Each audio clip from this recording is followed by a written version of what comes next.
प्रणाम। प्रणाम। आपकी आवाज के लिए तो मैं तरस रहा था। हाँ, आपको तो इतने प्रेम करने वाले मिल गए, फिर आप मेरे आवाज क्यों सुनने के लिए तरस रहे हो? आपको बोलो। शुगर हो जाएगा, इतना सब प्रेम कर रहे हो। स्वामी जी, ये जो अहोभाव गुरु के प्रति, हाँ, सदगुरु के प्रति ये बढ़ रहा है, बहुत बढ़ रहा है। हाँ, तो मतलब अपना तल जैसे बदलते जाता है तभी हम गुरु को, जैसे आप बोले ना, एक बुद्ध पुरुष को पहचानने के लिए उन्हीं का स्थिति में आने से ही पहचान पाओगे। तो बड़े अहोभाव भर रहा है क्या आपके प्रति? नहीं तो तकलीफ अब कहाँ है? बीमारी क्या है वो बताओ। ये तो स्वास्थ्य की बात मैं कर रहे हो। क्यों मतलब क्यों सही हो रहा अभी? है। बढ़ने दो नहीं ना। नहीं, बढ़ने दो। स्वामी जी, हम हाँ। खाली क्या बीमारी बताइए, क्या स्वास्थ्य नहीं बताएंगे अपना? नहीं नहीं, मैं बता रहा हूँ। आपने प्रश्न लिया इसलिए मैं पूछ रहा हूँ। इसमें प्रश्न वाली बात नहीं है कि अगर बढ़ रहा है अहोभाव, उसका मतलब ही ये है, ये संकेत है ना कि ये जो अहोभाव बढ़ रहा है तो एक दिन तुम्हें बिल्कुल तुम्हारे जैसे व्यक्ति के अंदर उसकी झलक मिलना शुरू होगी। अहोभाव का यही परिणाम होगा। एक साधारण पत्थर में भी तुम अहोभाव से झुक जाओगे ना, तो उसमें परमात्मा की झलक मिलना शुरू हो जाएगी। और ये तो बिल्कुल तुम्हारे जैसा व्यक्ति है। खाता है, पीता है, सोता है, जींस पैंट पहनता है, बिल्कुल तुम्हारे जैसा, बीमार भी होता है। लेकिन तुम्हारा अहोभाव, तुम्हारा समर्पण एक जी दिन जी। क्रांति ले आता है उसके अंदर, उसी व्यक्ति के अंदर उस परम की झलक मिलना शुरू हो जाती है। और जितनी वो झलक मिलती है उतना और अहोभाव बढ़ता है। और अहो कहते हैं ना, वो एक आहा एक्सपीरियंस जिसे बोलते हैं, एक आश्चर्य की मात्रा बढ़ने लगती है। तो जितनी वो आश्चर्य की मात्रा बढ़ती है तो और झुकाव होता है, और जितना झुकाव होता है और अहोभाव बढ़ता है, और उतना ही वो साफ साफ परमात्मा पहली बार तुम्हें गुरु में साकार रूप में परमात्मा की झलक मिलना शुरू होती है। साकार। तो वो जैसे जैसे मिलना शुरू होती है और एक दिन तुम इतने समर्पित हो जाते हो कि बस अब झुकने को कोई बचेगा नहीं। वहां तक का अहोभाव आ जाता है।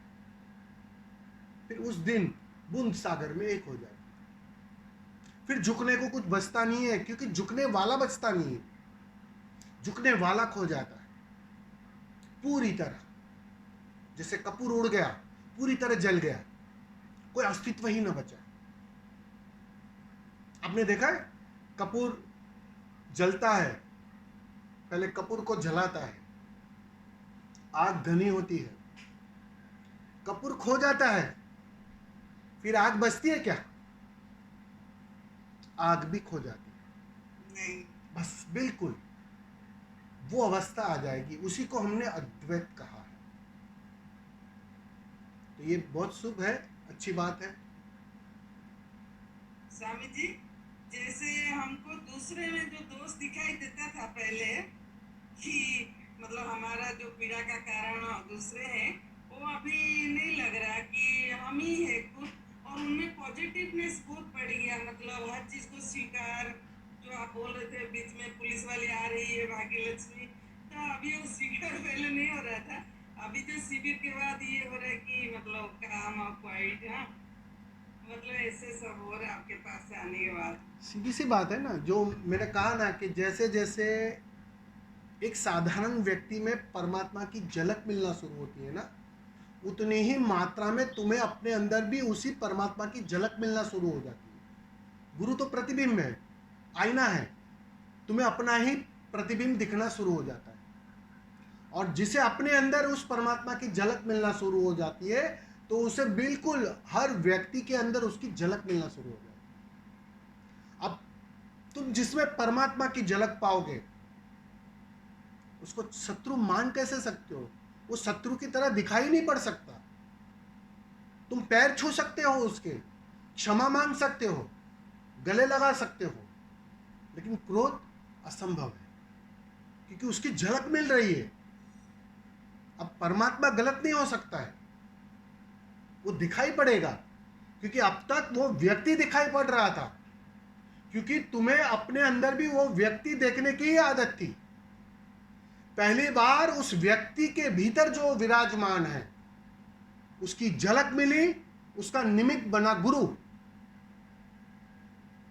गुरु उस आईने का काम करता है और उसके माध्यम से तुम्हें अपने भीतर उसकी झलक मिलना शुरू हो जाती है, जो तुम्हारे भीतर विराजमान है। और जो तुम्हारे भीतर विराजमान है उसे तुम ठीक से देख लोगे तो तुम्हें यह भी दिखाई पड़ेगा, अरे सबके भीतर वही विराजमान है, मजे की बात है, यह दूसरा कोई है ही नहीं। तो सीधी सी बात है, उसके प्रति जो घृणा होगी, कुछ भी होगा, वो व्यर्थ हो जाएगा, वो गिर जाएगा, बच नहीं सकता है। वो बच रहा है अगर, तो समझ लेना तुम्हारे परमात्मा देखने में अभी कुछ कमी है, कहीं कमजोरी है। अगर तुमने मान रखा है कि सामने वाले में है परमात्मा, उस मित्र के अंदर भी और उस शत्रु के अंदर भी, वो मान्यता ही होगी, अनुभवगत दिखाई नहीं पड़ रहा है। जिसे अनुभवगत दिखाई पड़ जाता है वो तो झुक ही जाता है। ये तुम्हारा झुकना वही देखने की क्षमता बढ़ाता है, और जितना वो जिस मात्रा में वो दिखाई पड़ता है उतनी ही मात्रा में तुम्हारा झुकना सार्थक हो जाता है, उतना झुकना गहरा हो जाता है। ये दोनों अरस परस है, पूरक है एक दूसरे के। तुम जितने झुकते हो उतना ही सामने वाले में तुम्हें परमात्मा दिखाई पड़ता है, और जितना वो दिखाई पड़ता है उतना तुम्हारा झुकना और गहरा होते जाता है। गुरु के साथ ये घटना घटती